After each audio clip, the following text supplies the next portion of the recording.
Step into Value Zone. Value Zone. Hypermart. Bhatancheru.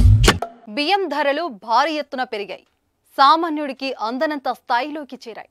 40 రూపాయలుండే kilo బియ్యం ధర ఇప్పుడు 60 రూపాయలకు చేరింది. పాత బియ్యం ధర మరింత పెరిగింది. క్వింటాల్ బియ్యం గతంలో 4000 నుంచి 5000 ఉండేది. ఇప్పుడు కనీసం 6000కు చేరింది. ఇక పాత బియ్యం అయితే క్వింటాల్ 7500కు పలుకుతుంది. వర్షాలు వరదలతో ఈసారి దేశవ్యాప్తంగా వరి ధాన్యం ఉత్పత్తి భారీగా తగ్గిపోయింది.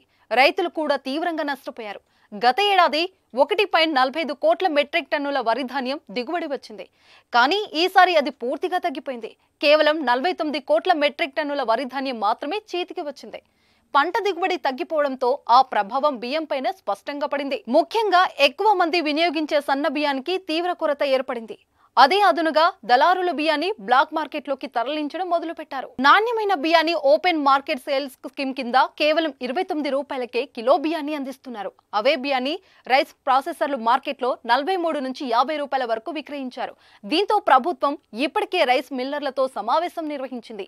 నాణ్యమైన సన్న బియ్యం ధరలు అదుపులో ఉంచాలని కోరింది. ముఖ్యంగా టోక్ వ్యాపారులు రిటైర్లు బియ్యం అమ్మకాల్లో భారీ లాభాలకు ఆశపడుతున్నారని, దీనివల్ల కూడా సన్న బియ్యం ధరలు వేగంగా పెరుగుతూ వచ్చాయని అధికారులు చెప్తున్నారు. బియ్యం ధరల్ని అదుపులోకి తెచ్చేందుకు ఇప్పటికే కేంద్రం కొన్ని చర్యలు తీసుకుంది. ముఖ్యంగా బియ్యం ఎగుమతులపైన ఆంక్షలు విధించింది.